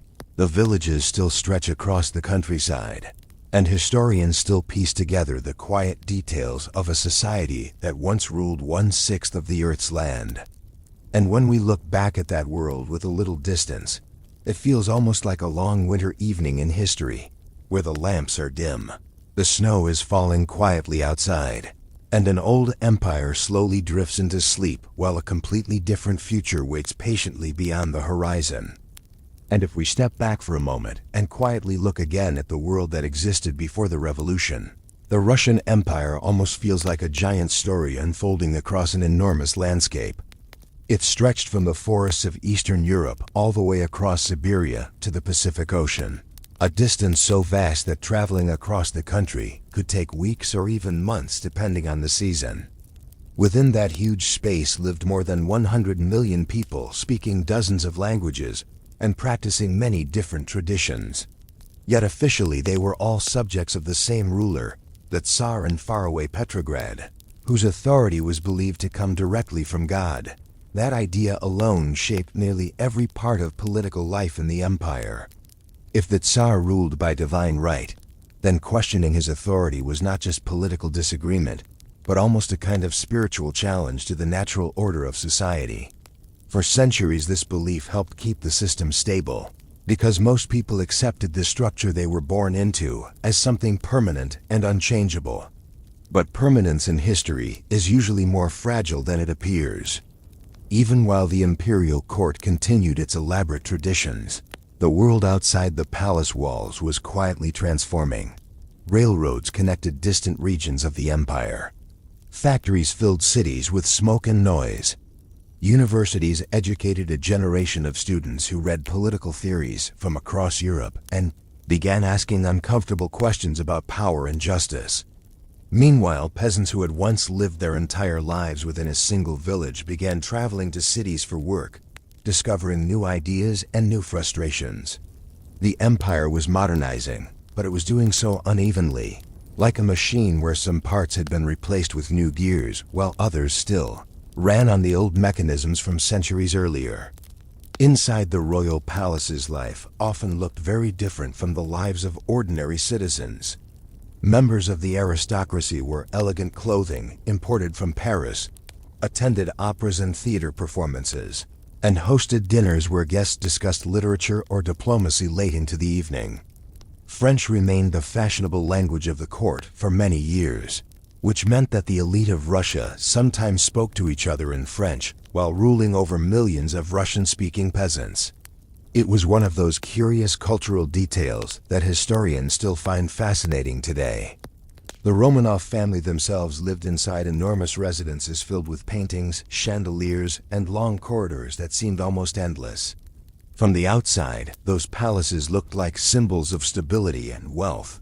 Yet inside them lived real people facing the same personal worries that affect families everywhere. Nicholas II worried about the future of the empire he had inherited. Alexandra Fyodorovna worried constantly about the health of her son. And young Alexei Nikolaevich grew up under the quiet shadow of an illness that could turn even a small injury into a dangerous situation. Their private family life was surprisingly gentle compared with the dramatic events happening outside their windows. The Romanov children studied languages, played games, read books, and spent time with their parents much like children in many families around the world. The daughters enjoyed music and helped care for wounded soldiers during the difficult years of World War I, showing a kindness that many observers later remembered with sympathy. Yet the royal family also lived inside a protective bubble created by tradition and ceremony. That bubble sometimes made it difficult for them to fully understand the scale of frustration spreading through the empire. Political advisors, ministers, and military officials often filtered the information reaching the palace, which meant that Tsar sometimes received a calmer picture of reality than what people in the streets were experiencing. Meanwhile, in factories across cities like Moscow and Petrograd, workers labored long hours operating machines that symbolized Russia's late but rapid industrial growth. The work could be exhausting and dangerous, and wages were often barely enough to support a family. Crowded housing conditions made life even harder, with entire families sharing small rooms in busy urban neighborhoods. These workers formed a new social group within Russian society, one that did not fit easily into the older categories of noble and peasant. They read newspapers, attended meetings, and discussed politics in ways that were much more active than earlier generations. In rural areas, peasants still lived closer to the rhythms of nature, planting crops in spring and harvesting in autumn, while hoping the winter would not destroy their food supply. Life in those villages could be peaceful at times, but it was also filled with uncertainty. A bad harvest, a sudden illness, or a heavy tax could quickly turn a difficult year into a disastrous one. Many peasants dreamed of owning more land, believing that a fair distribution of farmland might allow their families to live more comfortably. That dream would become one of the powerful forces behind the revolutionary movements that eventually reshaped the empire. And so when we ask what Russia was like before the revolution, the answer becomes a long and layered story rather than a simple description. It was a place where enormous wealth and deep poverty existed side by side. It was a society balancing between ancient traditions and modern political ideas. It was an empire filled with loyal soldiers, hardworking peasants, ambitious students, cautious officials, and a royal family trying to hold everything together during a time of rapid change. Eventually, the pressures created by war, economic hardship, and political disagreement became too strong for the old system to contain. The revolutions of 1917 arrived like a sudden storm after a long period of gathering clouds, sweeping away the Romanov monarchy and opening the path toward an entirely new political era. But before that storm arrived, Imperial Russia had existed as one of the most fascinating and complex societies in modern history. A vast world where countless individual lives quietly unfolded across forests, fields, and cities beneath the distant authority of the Tsar. And as the final years of the old empire slowly approached, everyday life in Russia continued in that strangely calm way societies often behave right before enormous change. People still went to work in factories. Farmers still prepared their fields for spring planting. Children still walked to school carrying books and small lunches wrapped in cloth. The routines of daily life have a way of continuing quietly, even while history is preparing something dramatic behind the scenes. In the capital city of Petrograd, elegant carriages still rolled along wide avenues, and members of the aristocracy still attended theater performances and dinner parties. The chandeliers inside grand halls still glowed softly while musicians played waltzes that had entertained noble families for generations. If you were standing inside one of those glittering rooms, you might never guess that the political world outside the palace walls was slowly becoming unstable. Yet across the city, workers in factories talked more openly about wages, working conditions, and political reform. Some read newspapers discussing socialist ideas that were spreading across Europe. Others attended quiet meetings where activists debated how Russia might transform into a more equal society. For many of these workers, the imperial system seemed distant and old-fashioned, like a machine that no longer served the people operating it. Meanwhile, the government tried to maintain order while also managing the immense pressure created by World War I. The war demanded enormous resources. Millions of soldiers were sent to the front lines. Factories shifted production toward weapons and supplies. Railroads struggled to transport both military equipment and food to cities already experiencing shortages. Every large war places heavy strain on a country's economy, and Russia's infrastructure was not fully prepared for the challenge. Food prices increased. Coal deliveries became unreliable. In long city queues, people waited patiently for bread, sometimes standing in the cold for hours while hoping supplies would arrive before the shops closed. Most citizens did not immediately blame the Tsar personally for these difficulties. Many still respected the idea of monarchy, even if they disliked particular government officials. But frustration has a quiet way of spreading when everyday life becomes harder year after year. Inside the royal palaces, the Romanov family tried to maintain a sense of normal routine. Nicholas II continued reading reports from advisors and generals while writing thoughtful letters to his wife.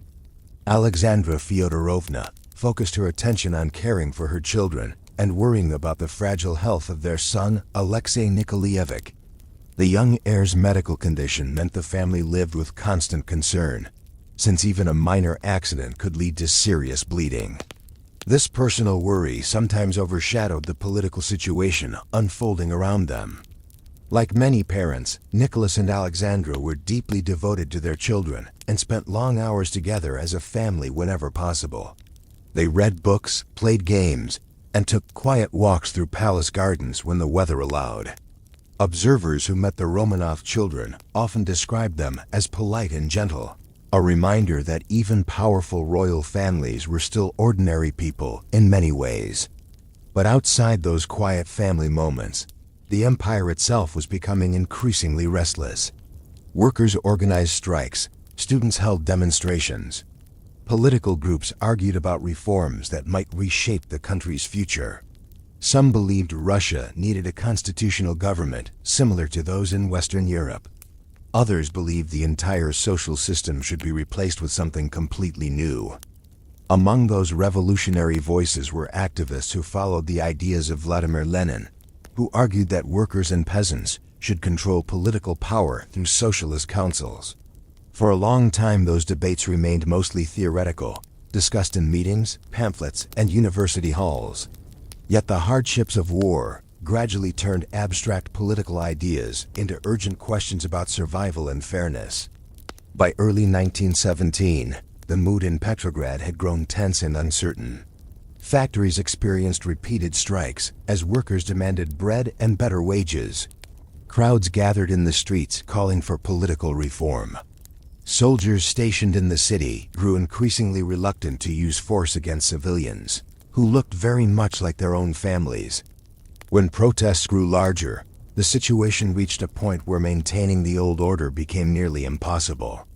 In March of that year, the centuries-old Romanov monarchy quietly came to an end when Nicholas II agreed to abdicate the throne. It was a moment that surprised many people across Europe, because the Russian Empire had once seemed so enormous and powerful that its collapse felt almost unimaginable. Yet once the Tsar stepped aside, the imperial system that depended on his authority dissolved with remarkable speed. A temporary government attempted to guide the country toward democratic reform, but the pressures created by war, economic hardship, and political disagreement remained intense. Later that same year, the October Revolution placed the Bolshevik movement in control of the capital and eventually led to the formation of a new socialist state. The transformation from empire to revolutionary government happened faster than most observers had predicted, closing a chapter of Russian history that had lasted more than 300 years under the Romanov dynasty.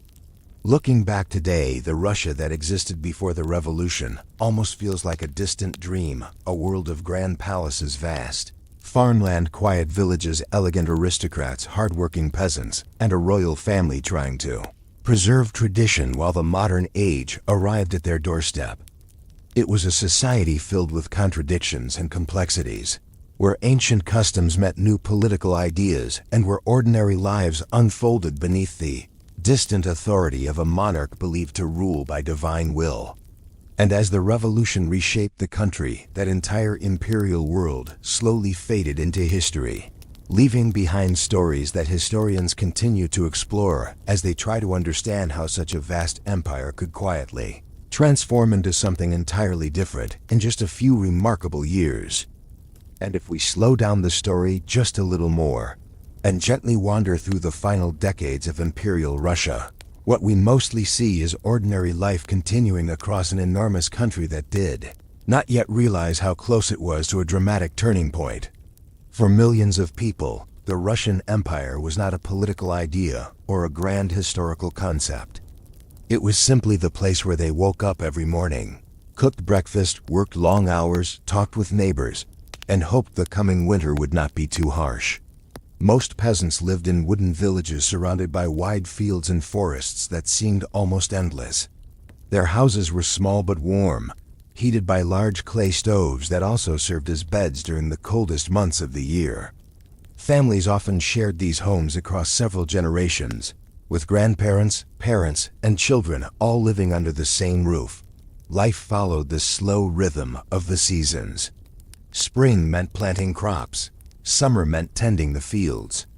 Autumn meant harvesting everything before the first frost arrived. And winter meant surviving months of snow and darkness, while carefully rationing food supplies. Village communities often worked together to solve problems, because survival in rural Russia had always depended on cooperation. Neighbors helped repair roofs, harvest grain, and care for livestock during difficult times. Local traditions and religious festivals brought people together for singing, dancing, and long meals that lasted deep into the evening. The Russian Orthodox Church played a major role in village life, providing spiritual guidance and marking important moments like births, marriages, and funerals. Church bells ringing across the countryside were a familiar sound that shaped the rhythm of everyday existence. Yet even in these quiet villages, the winds of change had begun to appear. Some young men left home to find work in cities where factories were expanding rapidly. Others joined the army and traveled far beyond the boundaries of their rural districts for the first time. When they returned home, they often brought new stories about city life, politics, and ideas that had never previously reached their village. Meanwhile, Russia's cities were growing larger and busier with every passing year. Industrialization had arrived later in Russia than in many Western European countries, but when it came, it expanded quickly. Factories produced steel, textiles, and machinery while thousands of workers crowded into urban neighborhoods searching for employment. These neighborhoods were often noisy, smoky, and overcrowded, yet they also became places where people exchanged ideas and organized political discussions. Workers talked about wages, working hours, and whether the government should create laws to protect laborers from dangerous conditions. Some began reading political pamphlets explaining socialism and workers' rights, ideas that slowly spread through factories and student groups alike. University campuses became especially active centers of debate. Students read philosophy, history, and political theory while discussing whether Russia should adopt reforms, similar to those already happening in parts of Europe. Many believed the empire needed a constitution that would limit the power of the monarch and give elected representatives a stronger voice in government decisions. Others believed the entire social structure should be replaced with a new system where workers and peasants held political authority. For the imperial government, managing these conversations became increasingly difficult. Censorship laws attempted to control newspapers and public speeches, But information always found ways to travel through private meetings and underground publications. At the very top of society, the Romanov court continued maintaining its elegant traditions.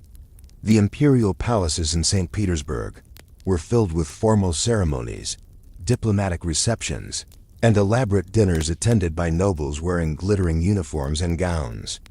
Music drifted through enormous ballrooms while guests danced beneath chandeliers that illuminated walls decorated with paintings and gold leaf. To visitors from other countries, the Russian court could appear both magnificent and slightly old-fashioned, like a living museum of aristocratic tradition. The ruler at the center of that world remained Nicholas II, a man known for his polite manners and strong devotion to his family. Nicholas had grown up surrounded by imperial privilege, but also by strict expectations about duty and responsibility. From childhood he had been taught that the Tsar must protect the unity of the empire and preserve the authority passed down through generations of Romanov rulers. That belief shaped many of the decisions he later made as emperor. Yet governing such a vast and complicated country required balancing tradition with change, and this balance often proved difficult. Some advisors encouraged the Tsar to adopt reforms that might give ordinary citizens a greater voice in government. Others warned that weakening the authority of the monarchy could lead to chaos. Nicholas sometimes hesitated between these two approaches, approving limited reforms while also attempting to maintain the traditional power of the throne. His wife, Alexandra Fyodorovna, lived a more private life focused on family and faith. She was deeply religious and believed strongly in the divine role of the monarchy. At the same time, she faced constant anxiety over the fragile health of her son, Alexei Nikolaevich, whose illness required careful medical attention and often kept the family secluded from public life. Their daughters spent much of their time studying languages, reading novels, and helping care for wounded soldiers during the difficult years of World War. Observers frequently described the Romanov children as kind and modest despite their royal upbringing.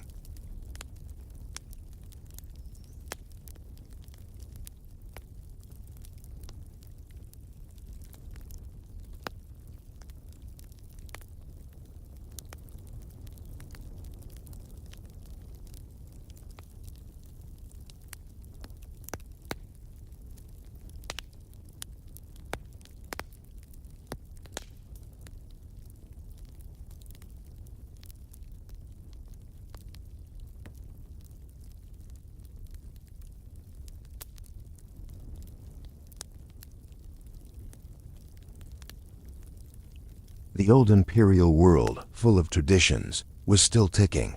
But quietly, huge changes were already brewing, you know. Imagine a whole empire, right? From grand palaces to humble villages and bustling factories, absolutely everyone felt history shifting. It was the really slow, complicated end of the Russian Empire, you know. And as the years continued drifting forward in the early 20th century, Russia remained a country that felt both incredibly old and surprisingly new at the same time. Ancient churches stood beside modern factories. Horse-drawn sleds moved through snowy streets, while electric street lamps slowly appeared in major cities. People still followed customs that had existed for generations, yet newspapers and books were spreading fresh ideas faster than ever before. It was the kind of historical moment where two different eras seemed to exist side by side, quietly sharing the same landscape. For peasants in rural villages, life still revolved around the land. Fields needed planting, livestock needed feeding, and every family watched the weather carefully because a single bad harvest could mean serious hardship during winter. Most villagers owned very little property beyond their small homes, a few animals, and the land they worked each year. But even with these modest possessions, village life often contained a strong sense of community. Neighbors knew one another well, and celebrations for weddings, harvest festivals, or religious holidays could bring the entire village together for long evenings filled with music and shared meals.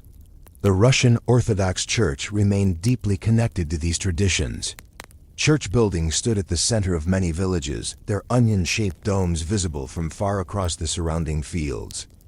Priests performed baptisms, weddings, and funerals while also reminding people of the spiritual order that many believed held the empire together. For generations, the church had supported the authority of the Tsar, teaching that the monarch ruled with divine blessing. This connection between religion and monarchy helped reinforce the belief that the imperial system was part of a natural and sacred structure of society. But belief alone could not prevent change forever. In cities, the growing industrial workforce was experiencing a completely different kind of daily routine.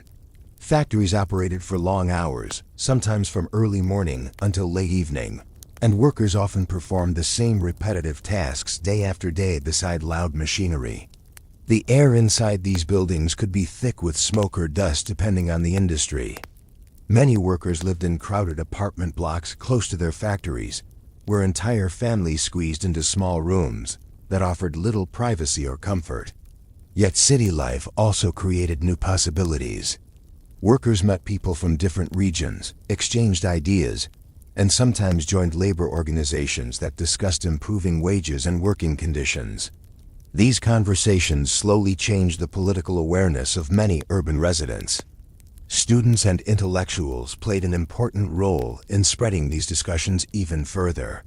Universities in cities such as Moscow and Saint Petersburg became centers where political philosophy and social reform were debated late into the night.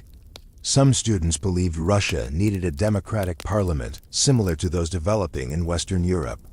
Others argued that only a complete transformation of society could solve the deep inequalities between nobles and ordinary citizens. Among those revolutionary thinkers were supporters of Vladimir Lenin, who believed the working class should eventually control the government through socialist institutions. These ideas did not spread overnight. They traveled slowly through books, secret meetings, and whispered conversations in crowded apartments. But once ideas begin circulating through a society, they rarely disappear completely. Inside the imperial government, officials debated how to respond to these growing tensions. Some ministers supported reforms that would gradually modernize the political system while preserving the monarchy. Others believed that allowing too many changes might weaken the authority of the Tsar and encourage further unrest. At the center of these decisions remained Nicholas II, whose personality was often described as gentle and thoughtful, but also cautious when facing political pressure. Nicholas loved spending quiet time with his family and often preferred private moments away from the formal responsibilities of the court. Yet ruling the Russian Empire required constant attention to complicated political problems affecting millions of people. His wife, Alexandra Fyodorovna, remained strongly devoted to the traditional idea of monarchy and believed deeply that the Tsar's authority came directly from God. Her faith made her suspicious of political reforms that might weaken the throne, which sometimes placed her at odds with advisors who recommended compromise. Meanwhile, their son Alexei Nikolaevich continued growing up under careful medical supervision because of his delicate health. The royal family spent many quiet evenings together reading, playing games, and writing letters while the enormous political machine of the empire turned slowly around them. Outside the palace walls, the situation across the country was becoming more complicated. Economic problems appeared more frequently, especially when harvests were poor or factory production slowed. Strikes and protests occasionally erupted in cities as workers demanded better conditions. Even members of the military sometimes expressed frustration with poor supplies or unclear leadership during the difficult years of World War I. The war placed extraordinary pressure on Russia's economy and transportation system. Railroads struggled to deliver both military equipment and food to growing cities. Shortages of bread and fuel became common topics of conversation among ordinary citizens waiting in long lines outside shops. And yet, despite all these difficulties, daily life continued in its familiar rhythm. People still celebrated holidays. Children still played games in snowy streets. Farmers still prepared their fields for the next season. History rarely feels dramatic while it is happening. Most of the time, it simply feels like another ordinary day. Looking back now, historians can see that the Russian Empire in those final years was balancing on a narrow bridge between its ancient traditions and the powerful modern forces that would soon reshape it completely. The old system still existed with its palaces, nobles, and ceremonies, but beneath that surface, the social and political foundations of the empire were slowly shifting. Soon those shifts would grow large enough to change the entire course of Russian history, ending centuries of imperial rule and opening the door to a new and uncertain future. And so the Russian Empire moved slowly through the years just before the revolution, like a giant machine that was still running, but beginning to make strange and worrying noises. From a distance, the country still looked powerful. It had one of the largest armies in the world. Its territory stretched across 2 continents. Its rulers lived in magnificent palaces that symbolized centuries of imperial authority. But beneath that impressive surface, many parts of the system were under stress. Economically, the empire was trying to modernize faster than its older social structure could comfortably handle. Factories were appearing across major cities, railroads were expanding, and industry was growing rapidly in places like Moscow and Saint Petersburg. This growth created jobs and opportunities, but it also brought challenges that the government struggled to manage. Workers in factories often labored for extremely long hours. Safety rules were limited, and injuries were not uncommon around heavy machinery. Wages could be low, especially when food prices increased. Many workers lived in crowded neighborhoods where entire families shared small apartments with little ventilation and limited heating during the long Russian winters. These difficult living conditions naturally led to frustration. Labor strikes began appearing more frequently as workers demanded shorter hours, better pay, and safer workplaces. Some factory owners tried to negotiate improvements, while others resisted changes that might reduce profits. The government sometimes stepped in to restore order, but the underlying problems remained unresolved. In rural areas, peasants faced their own set of challenges. Although reforms in earlier decades had technically ended serfdom, many farming families still struggled to obtain enough land to support their growing populations.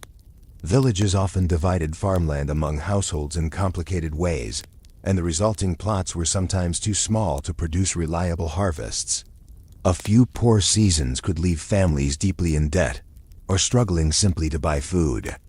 Because of this, the question of land ownership became one of the most important political issues in the empire.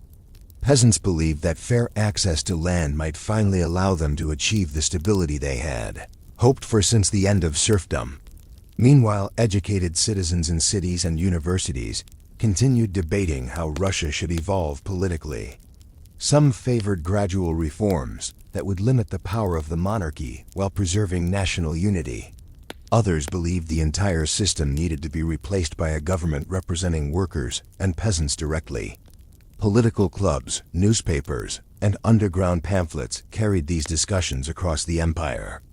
One of the most determined revolutionary thinkers during this period was Vladimir Lenin, whose ideas about socialist revolution began attracting followers among factory workers and political activists.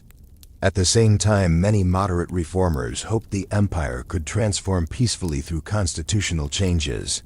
But balancing these different visions for the future proved extremely difficult. At the top of the political structure stood Nicholas II, a man who believed strongly in the traditional authority of the monarchy. Nicholas had inherited a system built on the idea that the Tsar held ultimate responsibility for the well-being of the entire nation. He viewed this responsibility as a sacred duty passed down through generations of the Romanov dynasty. Because of this belief, he sometimes hesitated to share power with elected institutions that might challenge the authority of the throne. Yet governing a modern industrial society required flexibility and adaptation, something the imperial system struggled to achieve quickly. Nicholas's wife, Alexandra Fyodorovna, remained deeply committed to the traditional view that monarchy existed by divine will. Her strong faith gave her confidence in the legitimacy of the royal family, but it also made her suspicious of political reformers who questioned that legitimacy. The imperial couple often relied on a small circle of advisors while making decisions about the country's future. At the same time, their family life remained centered around the health of their son, Alexei Nikolaevich, whose fragile medical condition required constant care and attention. This personal concern kept the royal household somewhat isolated from the daily struggles faced by many ordinary citizens. And then there was the enormous pressure created by World War I. The war demanded soldiers, weapons, food, and transportation on a scale the Russian economy had difficulty sustaining. Millions of men were sent to the front lines, leaving farms and factories short of workers. Military losses created sadness and anxiety across countless families waiting for news from distant battlefields. Railroads struggled to move supplies efficiently across the vast empire. Food shortages became more noticeable in major cities, where long lines formed outside bakeries and markets. For many citizens, the war felt endless and exhausting. At first, there had been a surge of patriotic enthusiasm when the conflict began. But as the months turned into years, that enthusiasm slowly faded into frustration and fatigue. Soldiers in the army faced harsh conditions, and many began questioning whether the sacrifices they were making were truly improving the country's future.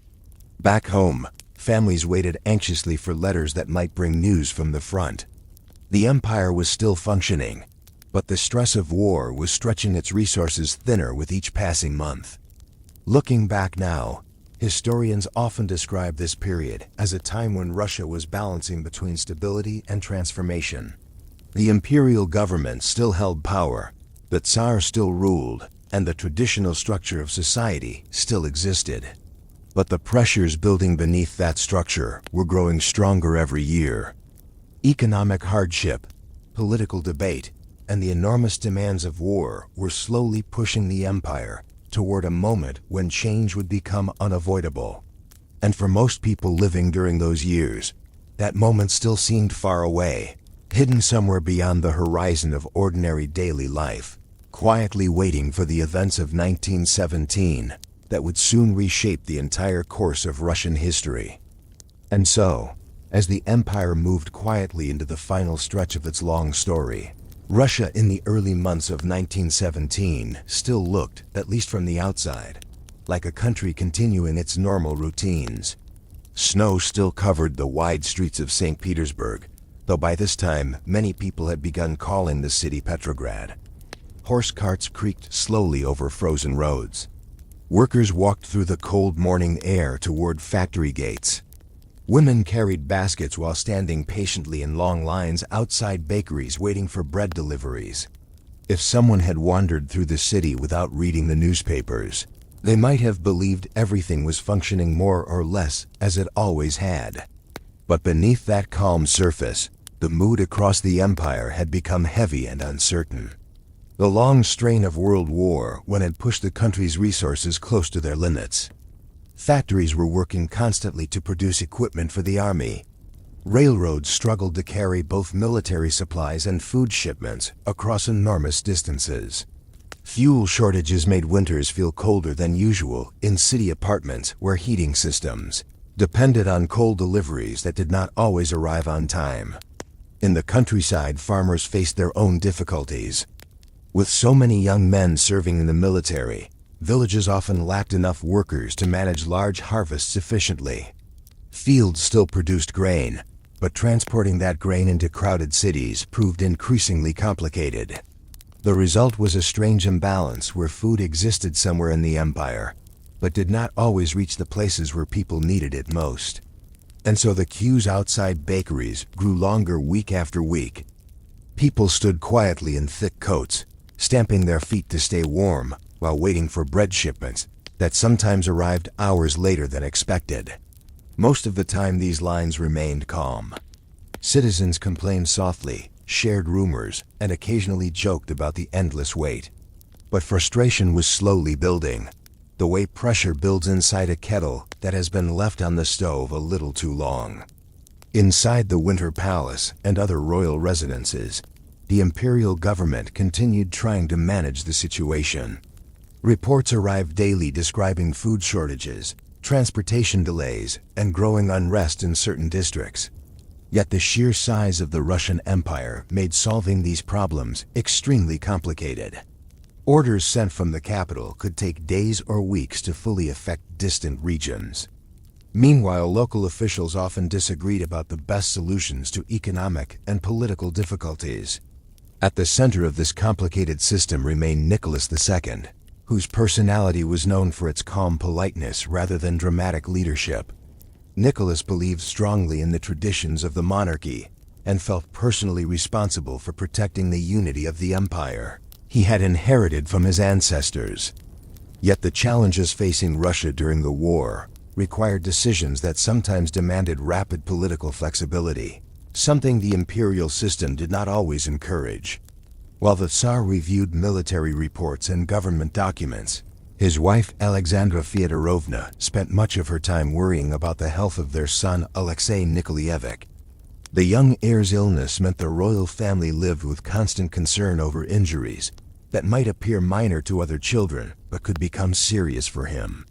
Because of this, the imperial household often focused on quiet family life away from public attention. Evenings in the palace were sometimes surprisingly peaceful. The Romanov children read books, practiced music, or wrote letters while their parents discussed private matters by lamplight. Visitors who encountered the royal family often described them as gentle and modest, despite their extraordinary position in society. But outside the palace gates, the political atmosphere across Petrograd continued changing. Factory workers were growing increasingly impatient with long hours, low wages, and rising food prices. Students discussed political reform more openly in universities and cafes. Political groups printed pamphlets explaining different visions for Russia's future. Among the most determined revolutionary voices were supporters of Vladimir Lenin, who believed that the hardships of war had exposed the weaknesses of the imperial system. Lenin himself was not yet in Petrograd during these early weeks of unrest, but his ideas about workers' power and socialist government were spreading among activists. Still, it is important to remember that most ordinary citizens in early 1917 were not thinking about overthrowing the entire monarchy. Many simply wanted bread, peace, and a government capable of solving practical problems. But sometimes history moves in unexpected ways when frustration spreads across large populations. In late February of that year, protests began appearing in the streets of Petrograd as workers left factories and joined demonstrations demanding food and better living conditions. At first, these protests were relatively small. Crowds marched through certain districts, chanting slogans or carrying banners.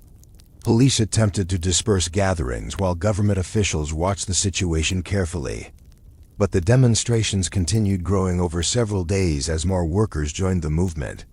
Soon thousands of people filled major streets, creating scenes that surprised even experienced political observers.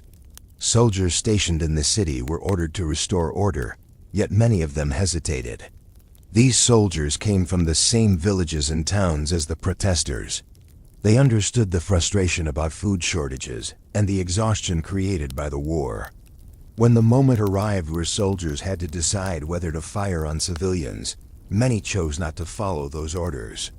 That decision quietly shifted the balance of power in Petrograd. Once the military began refusing to suppress protests, the authority of the imperial government weakened dramatically. Within days, the centuries-old Romanov monarchy faced a crisis unlike any it had experienced before.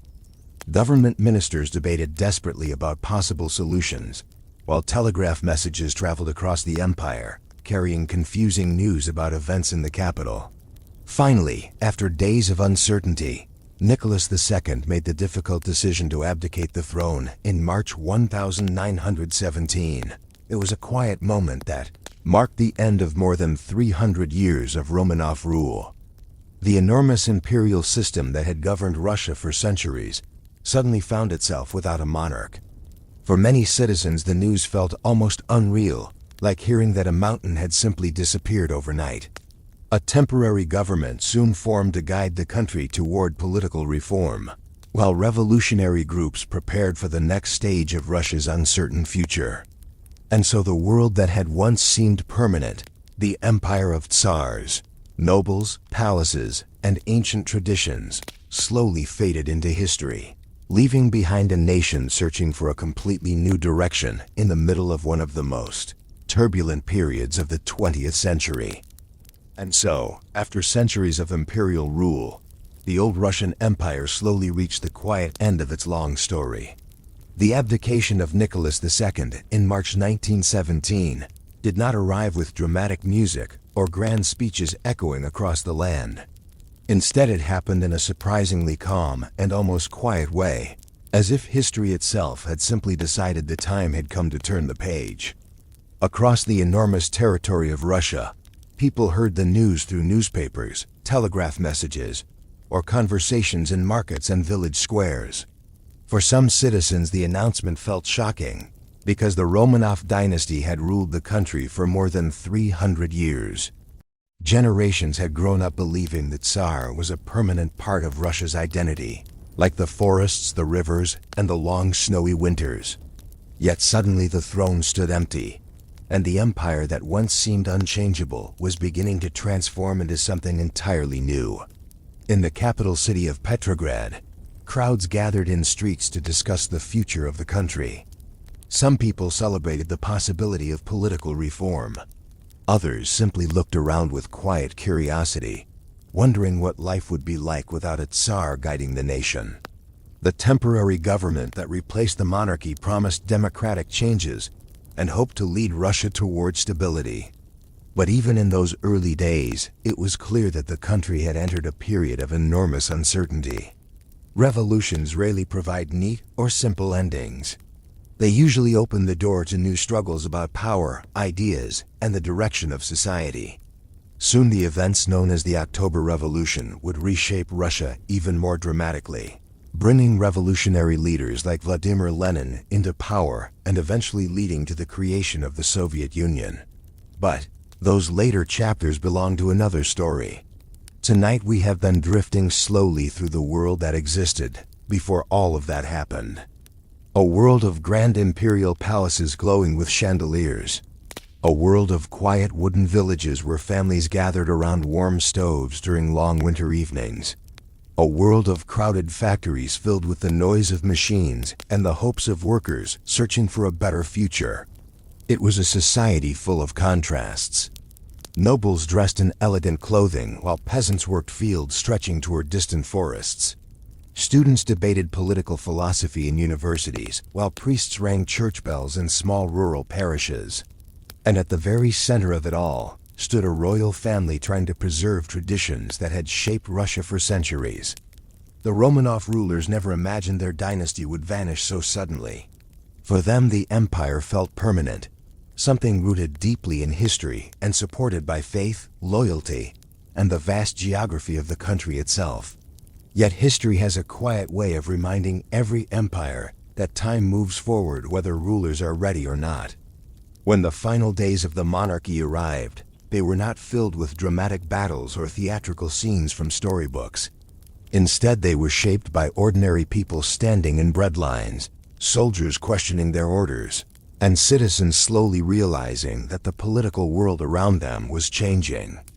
And so the great imperial system that once governed 1/6 of the Earth's land gradually slipped into the past. The palaces remained, the villages remained.